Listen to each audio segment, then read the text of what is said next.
ফ্যাসিস্টরা তো গোটা পৃথিবীতে ইতিহাস সৃষ্টি করে ফেলেছে, ঠিক না? আমরা দেখেছি ফেরাউন পালিয়েছিল, নমরুদ পালিয়েছিল, আবু জেহেল সেও টয়লেটে পালাইছে, তাই না? কিন্তু 14 গোষ্ঠী নিয়ে কেউ পালায় না, ঠিক কিনা বলেন? পৃথিবীতে ইতিহাস সৃষ্টি করেছে এই নব্য ফেরাউন এর লেডি ভার্সন, সে ইতিহাস সৃষ্টি করেছে। সে তো পালাইছে 14 গোষ্ঠীর নিয়ে পালাইছে। ওয়ার্ডের কোন কর্মীরেও এখন হেজাক জালেও খুঁজে পাওয়া যায় না, ঠিক কিনা বলে? আর আমরাও বোকার রাজ্যে বাস করছি। শুধুমাত্র গুহার ভিতরে বসে ফেসবুকে একটা পোস্ট করে সবাই ঐক্যবদ্ধ হন 5 তারিখে আসছে, আর আমরা ভয়ে অস্থির হয়ে যাই, ঠিক কিনা বলেন? ইনশাআল্লাহ এদেশে আর কোনদিন এই নব্য লেডি ভার্সন ফেরাউনের সে ক্ষমতার মসনদে বসতে পারবে না। ঠিক মতো কইলেন না? এর মানে আপনাদের ভিতর ভয় এখনো আছে, বোঝা গেছে। আমার বন্ধুগণ খেয়াল করেন, ভালো করে খেয়াল করেন, জালিম যারা অতীত ভুলে যায় তারা কথা বলেন, ঠিক কিনা? শেখ হাসিনা ফ্যাসিস্ট এবং তার হায়েনা দল, তারা অতীত ভুলে গিয়েছিল। তার তো ক্ষমতায় এত বেশি ফেরাউনের মতো হয়ে যায় নাই। ফেরাউন বলেছিল আমি তো নিজেই খোদা, আনা রব্বুকুমুল আলা, বলছে না? ওই পর্যায়ে ক্ষমতা সে নিতে পারে নাই। তারপরেও ফেরাউন চলে গেছে, নমরুদ এত ক্ষমতাধর ছিল সেও চলে গেছে, আবু জেহেল সেও চলে গেছে। কিন্তু এই নব্য ফেরাউনের লেডি ভার্সন সে অতীত থেকে শিক্ষা নেয় নাই। সে দাম্ভিকতার সাথে বলেছে যে না, এখান থেকে আর যাওয়া লাগবে না। 2 দিন আগেও দাম্ভিকতা নিয়ে বলেছে শেখ হাসিনা পালায় না, ঠিক না? ঠিক না? দেখেন গ্রামে গঞ্জে একটা প্রবাদ আছে, কয় যে যেটা নিন্দে সে সেটা পিন্দে। আছেন আপনাদের এলাকায় প্রবাদ? যে যেটাকে নিন্দা করে তাকে সেটাই শেষ পর্যন্ত মেনে নিতে বাধ্য হতে হয়। বাস্তব প্রমাণ দিচ্ছি। এই দেশে একজন বিতর্কিত লেখিকা ছিল, নাম ছিল তসলিমা নাসরিন। পর্দা বোরকা দেখলেই তার অ্যালার্জির কোনো শেষ ছিল না। শেষ পর্যন্ত এই তসলিমা নাসরিন পালাইছে যখন, বোরকা পরতে বাধ্য হয়েছিল তখন, ঠিক না? ঠিক না? আমার বন্ধুগণ, এইভাবে এই ফ্যাসিস্ট খুনি এবং তার দোসরেরা দাম্ভিকতার সাথে বলেছে শেখের বেটি পালায় না। এমন ভাবেই পালাইতে আল্লাহ বাধ্য করেছে, কারণ ওয়াদা হলো একজনের সত্য। বলেন তো তিনি কে? আল্লাহ রাব্বুল আলামিন বলেন ওয়া'দান আলাইহি হাক্কা, আল্লাহর ওয়াদা হলো সত্য, আর এরা যত ওয়াদা করেছে সবগুলি হলো প্রতারণা, ধোঁকাবাজি, ঠিক কিনা বলে? আমার বন্ধুগণ খেয়াল করেন, জানমাল দিয়ে যেই ময়দানে আল্লাহর জান্নাত কিনতে হবে, ওই ময়দান, ওই বাজারের নাম হলো জিহাদের ময়দান। আমার বন্ধুগণ খুব বেশি খুশি হয়ে বগল বাইরানোর সুযোগ আমাদের নেই। নব্য কোন জালেম, কোন ফ্যাসিস্ট যদি আবার এদেশের ক্ষমতায় বসতে চায়, আমরা প্রয়োজনে জানমাল বিলিয়ে দিয়ে মানুষের অধিকার, দেশের স্বাধীনতাকে অক্ষুণ্ণ রাখার জন্য, ইসলামকে বিজয় হিসেবে দেখার জন্য জিহাদের ময়দানে যেতে রাজি আছি তো ইনশাআল্লাহ। আল্লাহ যেন কবুল করেন, বলেন আমিন। ওই ময়দানে যেতে রাজি আছেন? সুতরাং যদি আবার চট করে ঢুকে পট করে আসতে চায়, আমরা ওই ময়দানে জানমাল বিলিয়ে দিয়ে তাদেরকে বুঝিয়ে দেব যে এই দেশে আর তোমাদের জায়গা হবে না, ঠিক কিনা বলে? আফসোস লাগে আমার, এখনো শুনি কিছু কিছু মাহফিলে নাকি বাধা দেয়। কিছু মাহফিলে কি করে? এখনো বাধা দেয়। আফসোস, এখন এই যারা মাহফিলে এখনো বাধা দেয়, এদেরকে একেবারে মুখে কষ্টে মেরে মাহফিলের প্যান্ডেলে কুটির সাথে বান্ধা রাখা দরকার, ঠিক কিনা বলেন? আরো জোরে বলেন ঠিক কিনা? ফ্যাসিস্ট এই দেশ থেকে পালাতে বাধ্য হয়েছে, এরপরে কোরআনের মাহফিলে বাধা দেয় কারা? বুঝতে হবে ফ্যাসিস্টদের দোসর তারা, ঠিক কিনা বলেন? এই নব্য কোন ফ্যাসিস্ট যদি এই কালিয়াকৈর সহ এলাকার আশেপাশে মাথা ছাড়া দিয়ে উঠে, ওরে কি করবেন আপনারা? কি করবেন? কি করবেন আপনারাই সিদ্ধান্ত নিয়ে, না আমি বলে দিয়ে পরে আমার বিপদে বড় দরকার নেই, তাই না? আল্লাহ যেন আমাদেরকে হেফাজত করেন, বলেন আমিন। আর একটু জোরে বলেন আমিন। আমার বন্ধুগণ, আল্লাহ আমাদের জানমাল কিনে নিচ্ছেন, বিনিময় হিসেবে আল্লাহ দিবেন জান্নাত। আর এই জান্নাত কেনার যে বাজার, তার নাম হলো জিহাদের ময়দান। আমার বন্ধুগণ, আল্লাহ যে ওয়াদা করেছেন জানমাল দিয়ে যদি কেউ আল্লাহর সাথে বেচা কেনা করে, আল্লাহ তাকে জান্নাত দিবেন। আল্লাহর এই ওয়াদা কত ভাগ সত্য, জোরে বলেন। আল্লাহ রাব্বুল আলামিন বলেন, ওয়া'আদানা আলাইহি হাক্কান ফিত তাওরাতি ওয়াল ইনজিলি ওয়াল কুরআন। আল্লাহ রাব্বুল আলামিন বলেন, ওয়া'আদানা আলাইহি হাক্কান, আল্লাহর ওয়াদা হলো সত্য। আল্লাহ রাব্বুল আলামিন আরেক জায়গায় বলেছেন, ইন্নাল্লাহা লা ইউখলিফুল মিআদ। আল্লাহ যেই প্রতিশ্রুতি দেন, যেই ওয়াদা দেন, এটা কখনো আল্লাহ খেলাফ করেন না। আল্লাহর ওয়াদা কখনো আল্লাহ খেলাফ। ভালো করে খেয়াল করেন, আল্লাহ রাব্বুল আলামিন কোরআনুল কারীমে স্পষ্ট ভাষায় জানিয়ে দিয়েছেন সূরা সফের মধ্যে, ইউরিদুনা লিইউতফিউ নূরাল্লাহি বিআফওয়াহিহিম ওয়াল্লাহু মুতিম্মু নূরিহি ওয়ালাউ কারিহাল কাফিরুন। আল্লাহ রাব্বুল আলামিন বলেন, ইউরিদুনা, ওরা চায়, লিইউতফিউ নূরাল্লাহ, আল্লাহর নূরকে নিভিয়ে দিতে। বিগত 15.5 বছর আমরা চোখে দেখেছি আল্লাহর দ্বীনকে এই জমিন থেকে বিদায় করার জন্য এমন কোন চেষ্টা নাই এই ফ্যাসিস্টরা করে নাই, ঠিক কিনা বলে? আরো জোরে বলেন ঠিক কিনা? শিক্ষা ব্যবস্থাকে ধ্বংস করে ফেলেছে, শিক্ষা ব্যবস্থাকে ধ্বংস করে ফেলেছে। সিলেবাসের বইগুলো থেকে আল্লাহ রাসূলের জীবনী মুছে দিয়েছে। হযরত আবু বকর, ওমর, ওসমান, আলী রিদওয়ানুল্লাহি তাআলা আলাইহিম আজমাইনদের জীবনী মুছে দিয়েছে। ও বন্ধুগণ, সেই সাথে আমাদের আল্লাহ সৃষ্টি করে তিনি বলে দিয়েছেন জাতির পিতা হলেন কথা কয় না এখন? কে বলেন? আল্লাহর কোরআনের আয়াতের সাথে সাংঘর্ষিক থিওরি তারা এনে কোরআনের বইয়ের প্রতিটা বইয়ের ভিতরে পিছনে তারা লিখে দিয়েছে, সামনে তারা মলাটের ভিতরে লিখে দিয়েছে জাতির পিতা হলো। বলছে না? বলছে না? এখনো বই আছে না নাই? অথচ আল্লাহ রাব্বুল আলামিন স্পষ্ট করে জানিয়ে দিয়েছেন, মিল্লাতা আবিকুম ইব্রাহিম ওয়া সাম্মাকুমুল মুসলিমিন। তোমাদের মিল্লাতের পিতা হলো ইব্রাহিম, কিন্তু তারা এটাকে বাদ দিয়ে চাপিয়ে দেওয়ার চেষ্টা করেছে না করে নাই? আমার বন্ধুগণ, এইভাবে পাঠ্যপুস্তক থেকে ইসলামকে বিদায় করেছে। এদেশের মানুষের প্রিয় সন্তান, যার মানুষের মধ্যে সবচাইতে যারা প্রিয়, এদেশের আলেম ওলামাদেরকে জেলখানায় বন্দী রেখেছে। কথা কয় না?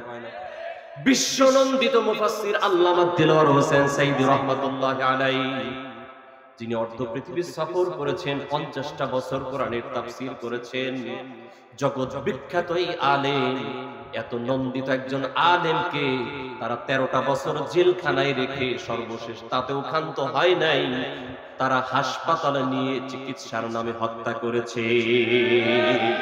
আরো জোরে বলেন ঠিক না? আমার বন্ধুগণ, এইভাবে তারা হাজারো চেষ্টা করেছে ইসলামকে বিদায় করার জন্য। আল্লামা মামুনুল হককে জেলখানায় বন্দী রেখেছে। আল্লামা তারিক মুনাওয়ার হাফিজাহুল্লাহ এই দেশে দীর্ঘ কয়েক বছর আসতে পারেন নাই। মুফতি আমির হামজা ভাই 3 বছর জেল কেটেছেন, রফিকুল ইসলাম মাদানী জেল কেটেছেন, মুফতি কাজী ইব্রাহিম হাফিজাহুল্লাহ জেল কেটেছেন। আলেমদেরকে এইভাবে নির্যাতন করে, নিপীড়ন করে ওরা চেয়েছে ইসলামকে জমিন থেকে মুছে দেওয়ার জন্য, কিন্তু এই জালেমের গোষ্ঠী ভুলেই গিয়েছিল ওয়াদান আলাইহি হাক্কা ইন্নাল্লাহা লা ইউখলিফুল মিআদ। আল্লাহর ওয়াদা হলো সত্য, তিনি তার ওয়াদা বরখেলাপ করেন না। আল্লাহ স্পষ্ট ওয়াদা দিয়েছেন ওয়াল্লাহু মুতিম্মু নূরিহি, আল্লাহর দ্বীনের বিজয় হবেই হবে, এতে কোনো সন্দেহ নেই। ওরা চক্রান্ত করেছে, ওরা হাজারো চেষ্টা করেছে। আমরা 41 সাল পর্যন্ত যাব।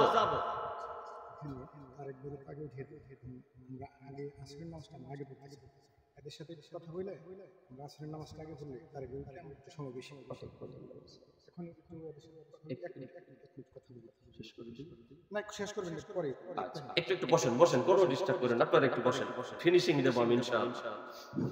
সম্মানিত উপস্থিতি, একটু বেদবি করতে চাই, আপনারা বেদবি নেবেন না। আমাদের মাহফিলে দিনের বেলায় তো এখন সামনে আসরের নামাজ, আমরা আসরের নামাজটা দ্রুত সেরে ফেলি, যেহেতু ওয়াক্ত এসে গেছে। আমরা সবাই তৈরি হয়ে যাই নামাজ পড়ার জন্য। এখানে নামাজ পড়ে আল্লামা তারেক ভাই দিয়ে উঠে দেবেন ইনশাআল্লাহ। আসলে আমরা নামাজ উনি আসলে আমরা নামাজে দাঁড়িয়ে, ঠিক আছে? ভাই ওখানে আপনি ওইভাবে শেষ বসেন তো বারবার বলা যাবে না, তাই না? ঝামেলা আছে। আমার বন্ধুগণ খেয়াল করেন, আল্লাহ রাব্বুল আলামিন বলেছেন ওরা হাজারো চেষ্টা করে পাঠ্যপুস্তক থেকে ইসলামকে মুছে দিয়ে আলেম ওলামাদেরকে জেলখানায় বন্দী রেখে বিশ্বনন্দিত মুফাসসিরকে দীর্ঘদিন কারাবরণ দেওয়ার পরে তাকে হত্যা করে এদেশ থেকে ইসলামকে মুছে দেওয়ার চেষ্টা করেছে। কিন্তু আল্লাহর ওয়াদা হলো আল্লাহু মুতিম্মু নূরিহি, আল্লাহর দ্বীন প্রজ্বলিত হবেই হবে। আমার বন্ধুগণ, আল্লাহর সেই ওয়াদা, সেই প্রতিশ্রুতি সত্য হবে, হচ্ছে এবং সামনে আরো বেশি হবে ইনশাআল্লাহ। বলেন না ইনশাআল্লাহ? আল্লাহ যেন কবুল করেন, বলেন আমিন। আমার বন্ধুগণ,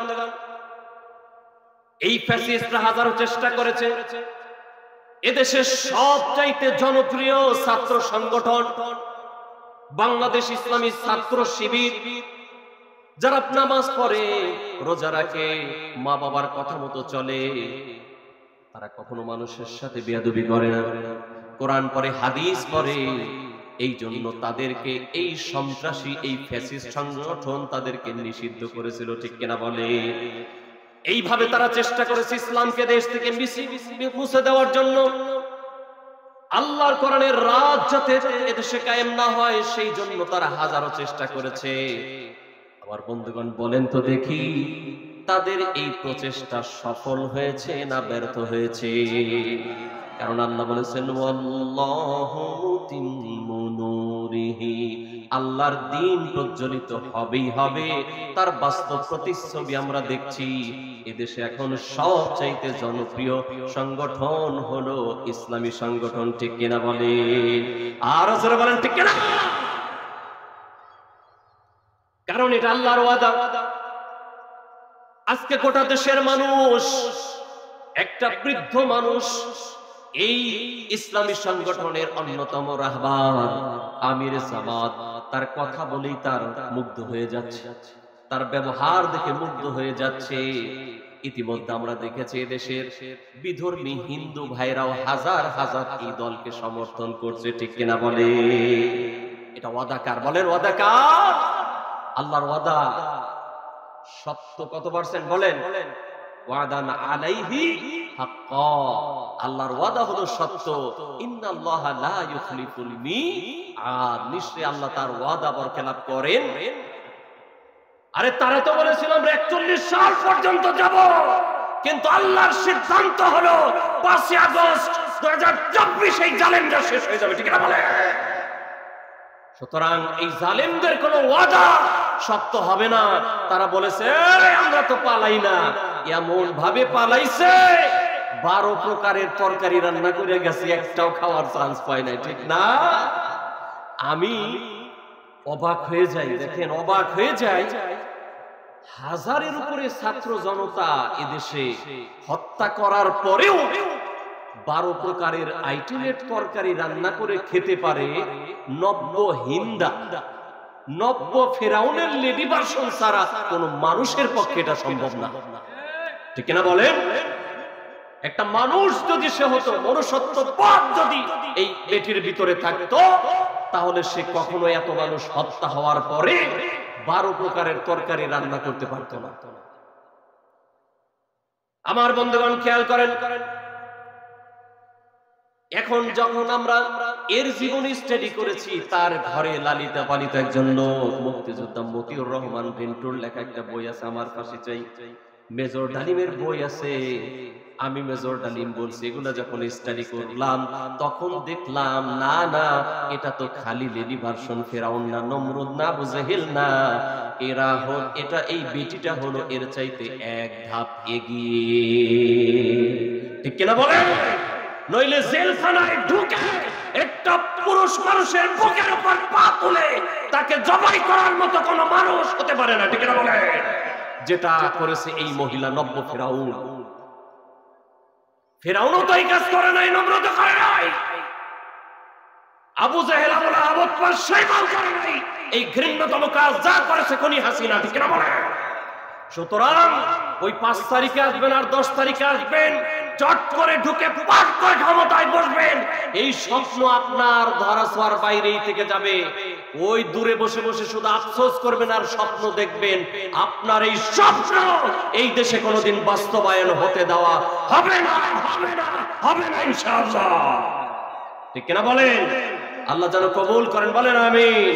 আরেকটু জোরে বলেন আমিন। আমার বন্ধুগণ, এই জন্য আমাদেরও কাজ করতে হবে, সজাগ থাকার দরকার আছে না নাই? জোরে বলেন, সজাগ থাকার দরকার আছে না নাই? সেই সাথে আরেকটা ছোট্ট কথা বলে শেষ করে দিচ্ছি, সেটা হলো, দেখেন বাংলাদেশ জামাত ইসলামের জনপ্রিয়তায় কিন্তু অনেকেরই এলার্জি শুরু হয়ে গেছে, হয়েছে কিনা? এখন যে একজন ভিন্ন ভিন্ন দলের নেতা, খুনি হাসিনা এবং তার ফ্যাসিস্ট দলের নেতাদের সুরে সুর মিলিয়ে তারা বলছে, এই দলকে যদি এদেশের কোন রাজনীতি করতে হয় তাহলে 71-এর ভূমিকা নিয়ে প্রশ্ন তুলতে হবে, তাহলে তাদের এই বিষয়টা ক্লিয়ার করতে হবে। তাদের উদ্দেশ্যে 2 মিনিট বলে আমার আজকের আলোচনা শেষ।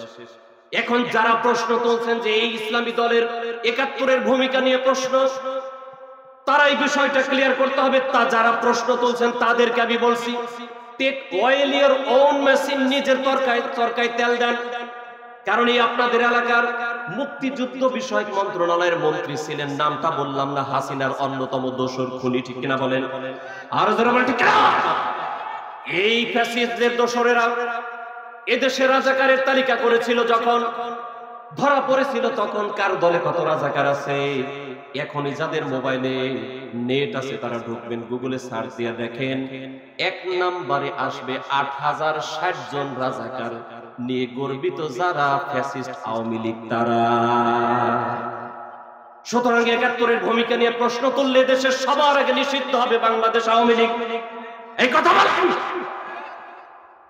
2 নম্বরে যারা মোস্তাউরাইতেছেন আর মনে করতেছেন ক্ষমতার চেয়ারে তো বসেই গেছি, ফ্যাসিস্টরা গিয়েছে, স্ট্যান্ডের চাঁদাবাজি বন্ধ হয় নাই, দখলবাজি বন্ধ হয় নাই, টেন্ডারবাজি বন্ধ হয় নাই, যারা এগুলা করতেছেন আর মনে করছেন ক্ষমতার চেয়ারে আমরা বসে গেছি।